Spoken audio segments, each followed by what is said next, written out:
My dolls are special. They are bonded to the energy around them, especially from healthy and active children. Children's emotions are very powerful. What do you mean by bonded? Aunty Mercy asked. The dolls draw from the energy of children, Madam M said smoothly. They need it to stay beautiful, to stay young. In the heart of Lagos, in an apartment filled with life 24 hours a day, lived Aunty Mercy, a stylish independent woman in her late 30s who worked in tech and loved to spoil her niece and nephew at any chance she got.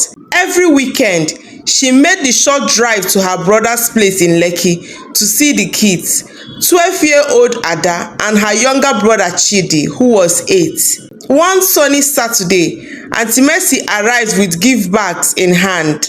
She always brought something: books, clothes, gadgets. But this time, she carried something a little different. I got this for you, she said, handing Ada and Chidi 2 boxes wrapped in gold paper. Thought they were unique. The children ripped them open eagerly. Inside were dolls, beautifully detailed and oddly realistic. Ada's was a tall, elegant ballerina doll. Chidi's was a soldier doll with articulated limbs and a tiny plastic rifle slung over his shoulder. Wow, Chidi said. This looks kind of real. The owner said they are made by hand, Aunty Mercy said. That evening, the kids placed the dolls on their bookshelf and went to bed. But something strange happened in the middle of the night. Ada woke up to the sound of a soft rustling. Thinking it was Chidi playing with his tablet, she turned towards the hallway and saw movement shadows. Her ballerina doll was standing by the bathroom door. Ada blinked, rubbed her eyes.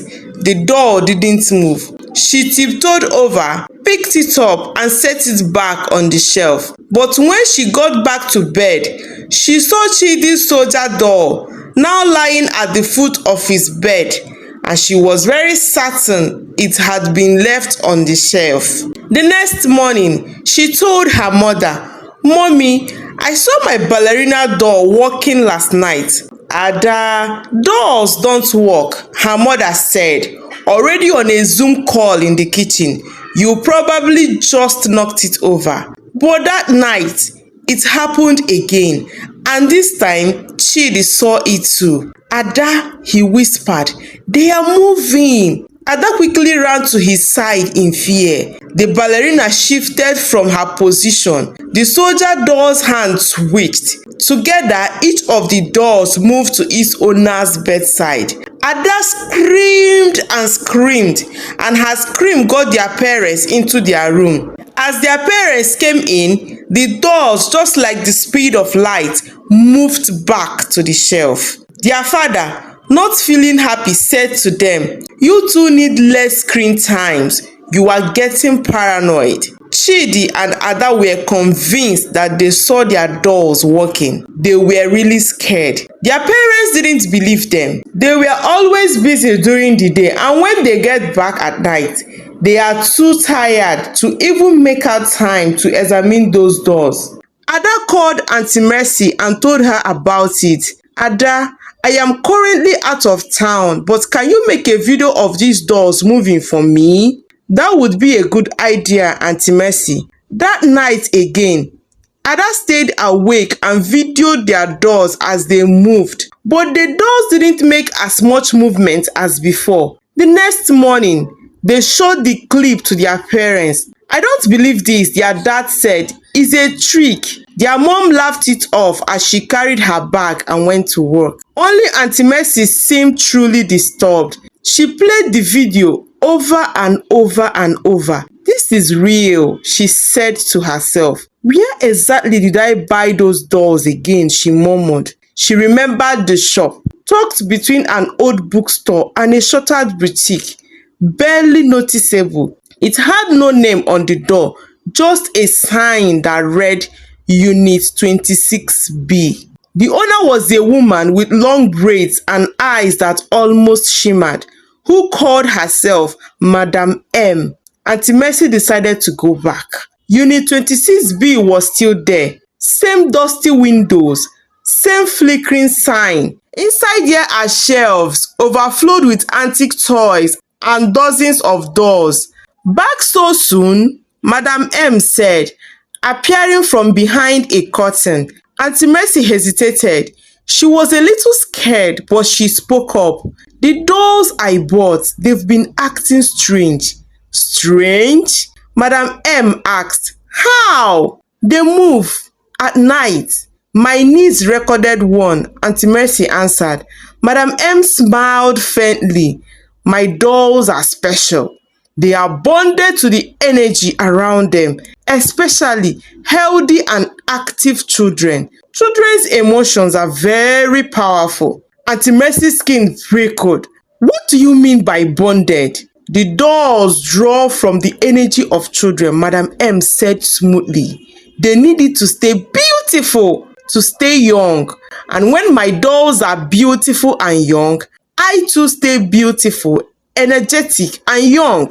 Just that the children's age is shortened, just a little, hardly noticeable. You are stealing from the life of these children? Aunty Mercy screamed. Madam M's smile didn't change.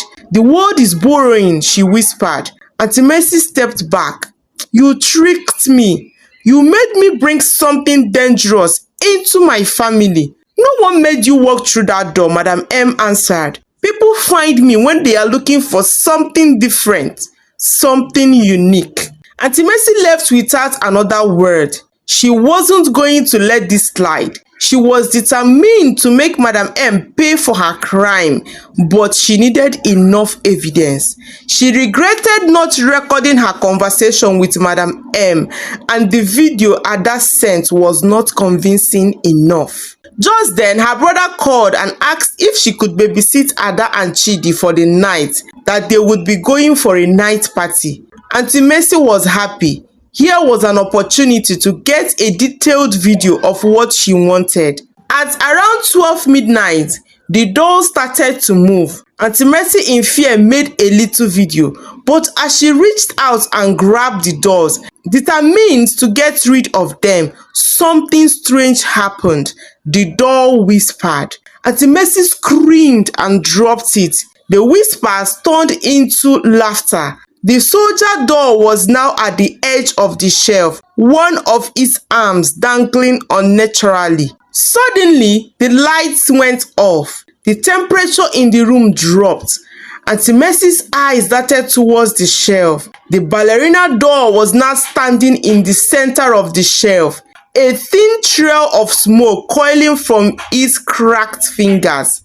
Aunty Mercy grabbed Ada and Chidi by the arms, pulling them towards the door. We need to leave now! But as they rushed to escape, the door slammed shut with an unnatural force, as though something or someone was holding it shut from the other side. Don't even try to run, a voice croaked from the shadows. Aunty Mercy froze, her breath caught in her throat.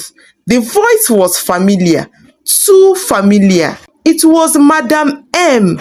Her form materialized from the dark corner of the room. You thought you could escape me, Madam M shouted, her voice shrill. The dolls belong to me, and now so do you. Aunty Mercy stumbled backward. You are not human. Madam M grinned, her teeth sharp and gleaming. Yes, I am not human. I gave up my soul a long time ago to serve the thing that feeds on youth and children. Just then, the dolls on the shelf began to twitch and move, jerking as though they were puppets being controlled by invisible strings. Their eyes were glowing now, bloodshot and wide. Children's energy is the most potent, the most pure, Madam M continued. But now you will see how it really works, how I take what I need. Before anyone could react, the dolls leaped from the shelf, landing softly on the floor. Ada screamed as the ballerina doll lunged at her, each sharp, cold hand reaching for her throat. Chidi cried out as the soldier doll crawled up his leg, its wooden fingers digging into his skin. Aunty Mercy tried to push them off, but they were stronger than before. They didn't feel like dolls anymore. They were alive. She pushed the soldier doll away from Chidi. Then Ada's scream stopped. The room fell into a chilling silence, broken only by the soft ticking of a clock that had somehow grown louder and louder. Aunty Mercy turned, her eyes wide in horror. The dolls had stopped moving. Ada was standing motionless. Madam M smiled, her thin lips pulling back. You were right to worry, Mercy. The dolls don't just take youth, they take souls. And you brought them right to me. With that, Ada vanished. Madam M vanished. The dolls returned to their place on the shelf, sitting innocently as if nothing had happened. The room was still. Aunty Mercy, holding Chidi's hands, backed away slowly. Her body trembled, her mind numb. She heard a faint laugh as she turned to run, but it wasn't Madam M this time. It was the dolls laughing. The door flung open as she reached it. Aunty Mercy didn't stop running until she was out in the cold night air. In the morning, their parents came home and couldn't believe that their little girl was gone. If only they had paid attention. Aunty Mercy went to the police station. The police, after seeing Aunty Mercy's video, raided Unit 26B 2 days later. The shop was stripped. Dozens of dolls were found in a back room. Some dolls even had locks of children's hair inside. Some attached to children's pictures with names boldly written on them. But Madam M was nowhere to be found. She vanished. No bank records, no means of identity. The most scary part is that the neighbors said the owner of the shop died 5 years ago and the shop has been closed since then. Not just Aunty Mercy, but other parents that have bought toys from that shop recently were all shocked and filled with so much fear for their children. Moral lesson. The story emphasizes the importance of listening to children and taking their fears and concerns seriously.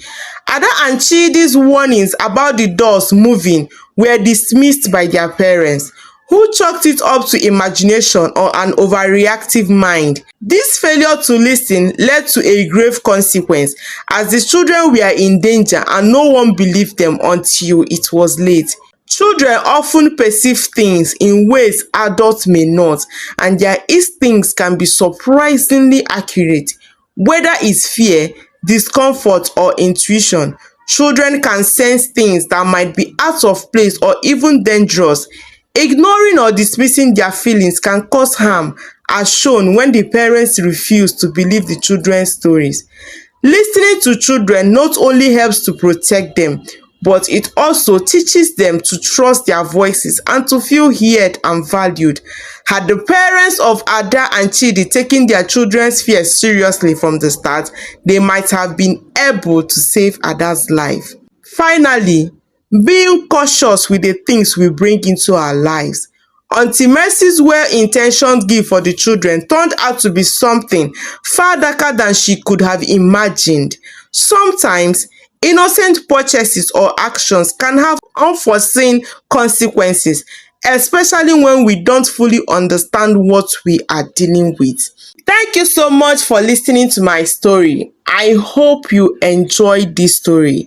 If you're coming across my channel for the first time, please and please subscribe to my channel to support my growth. Subscription is free.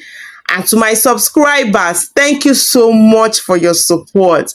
I really appreciate. I pray that God will continue to bless you. I do not take your support for granted.